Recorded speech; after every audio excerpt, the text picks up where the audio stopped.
if we've got a system in place that when buyers are going through and open for inspection,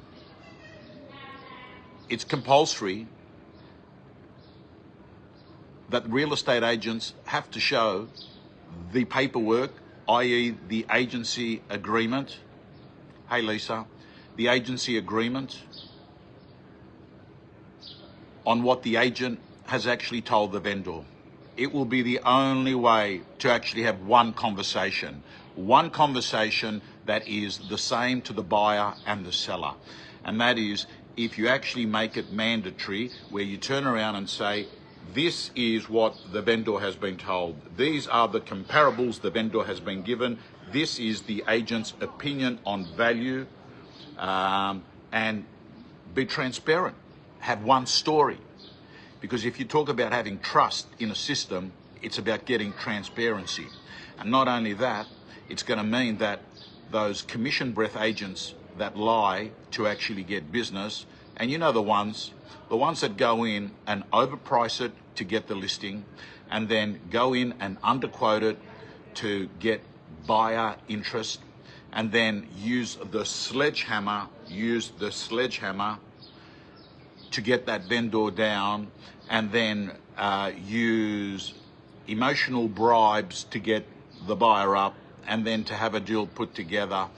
And what I'm saying is that agents that aren't skilled have to use that approach. Agents that are skilled are able to have far better conversations with their clients and not have to lie. So I think that would be a great thing.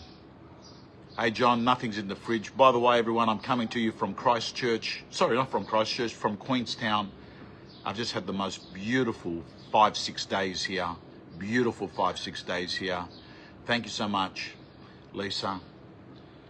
Whilst we're talking about that, Lisa, let me tell you, one of the things that I would love to see happen in our industry is I'd love to see some more female educators, trainers, coaches, consultants, call it what you like.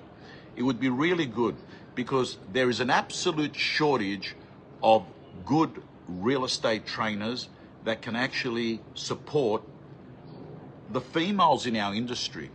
The females who actually have to get up early, make lunches, get the kids to school, rush in, attend the work in progress meeting that they've got to attend to, or one that they're running, do their prospecting, do all their buyer appointments, do their listing presentations, look after their admin, and then come home and actually start the second shift with the kids. And I think that our real estate industry is a little bit,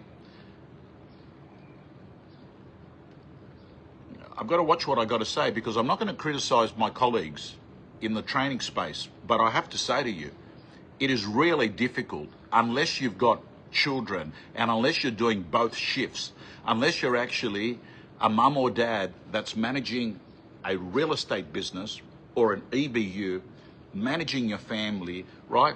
It's good to actually get guided by people that can relate to it. I mean, one of the things that I can't stand is this. Real estate trainers who sit there, who don't have the second shift at home. They're footloose, fancy free, single, no kids, or along those lines. And then they're going out and they're telling females or even males that are struggling to manage life, home, work, and they're telling them, oh, here are the 7 steps to actually have life balance. When in fact, man, they're looking after no one but themselves. And that needs to change. So I think 100% we need to start looking at having people that have actually worked in the industry, that have gone through the pain and the suffering of doing it all, to go back and contribute. Thank you, Lisa. I think you'd be great at it, by the way, Lisa. I think you'd be great at it. And I think the other thing that I think we need to do is we need to, I mean, the amount of awards that are like, it's like there are just so many self-serving awards, right? Like, It would be hard not to get an award in real estate if you're employed in real estate. If you're not going to get one from your network, you're going to get one from one of these other organisations that sells you product or services, right? And I do get it. I mean, some people, they're into, hey, I've got a star on my head, look at me, the teacher likes me. But get real. The only person's approval that you need is your clients. That's the approval that you need. They are the one. You need to have a customer-centric model, not an agent-centric model. You need to have a vendor-centric listing presentation, not an agent-centric listing presentation. You need to have a social media strategy that it is community-based social media strategy, not self-serving media strategy. And all I can say to you is that one of the things that I'm really hoping, and it's happening, I can see it's happening, that people are starting to shun the, hey, look at me people.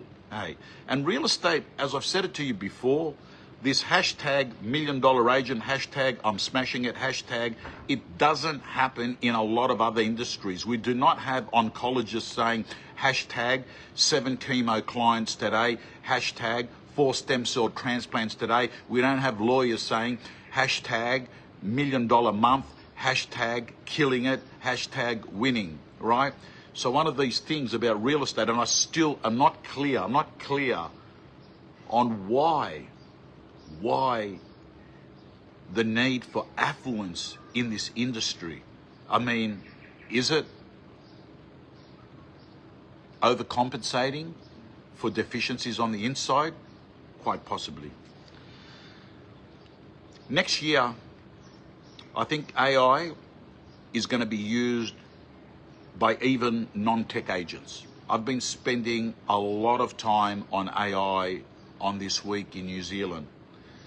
And I can tell you that the real estate agents that are saying it's a fad are probably the same real estate agents that were saying a mobile phone was a fad, a fax machine was a fad, an iPad was a fad.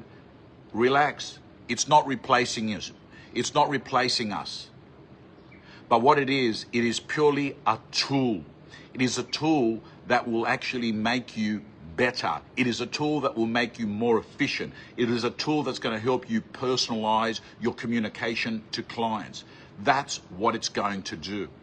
And the simple number one step you need to do is to have a paid subscription to most likely, Chat GPT, and muck around with it, and what can you start doing with it? You can start doing simple things like personalized letters and reports to your marketplace. We use it now consistently on all our videos are put through AI, and all I can say to you is don't be afraid of it. It's a tool. It's not replacing you. And if you don't muck around with it and start using it like you did your mobile phone and your iPad for the slow adopters, just picture what life was like without those tools, and picture what life would be like if your competitors are using it every day, like it's their personal PA on their mobile phone, and you don't have it.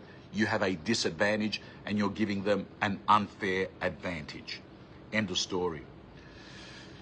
The next thing I want to say is one thing I really look forward to in our industry is the day that the real estate institutes all come together and work in a more collaborative way. You see, it's disjointed, and I can tell you the lack of cohesion, hi Panos, the lack of cohesion of our REIs have meant that the opportunity for the industry many years ago to actually have assets and control those assets is long gone, i.e. the portals. Realestate.com has got that spot now, and I've got to tell you, yes, I'm an ambassador for them. Yes, I have a relationship and I've had one for decades, but REA is in the position that they are in, and they're doing a damn good job, but they're in that position because the industry could not get itself together to actually work as one. So a third party came in and did it. Same thing could be said about AREC, right? You go to America, there's NAR. That's a big gig there, right? That's a big gig there, NAR. Like, AREC is an amazing event, right? But again, this is an example of things that the industry could have been doing if they'd worked a lot more collaboratively amongst themselves, the states, that is. On that note, team, it's now 7:16 here in Christchurch. I'm going to get ready to go inside and get my two daughters, go out, probably go and have Mexican tonight. I want to thank you so much for tuning in every Saturday afternoon. I want to wish you all the best over the holiday season. Stay well, get close with your family. Don't forget who will cry when you die. They're the people that matter. I want to thank so much the companies that I represent. Agent Box, realestate.com, News Corp, Local Agent Finder, Messon, Campaign Agent, ID for Me. I get so much happiness when I begin a partnership with companies, and I've seen over the last couple of years, a number of these companies sat down with me with their strategic goals and said this is what they were heading, and I've just been so happy to see them achieve their goals. Realtor being one of them, bought out by realestate.com. Campaign Agent, same.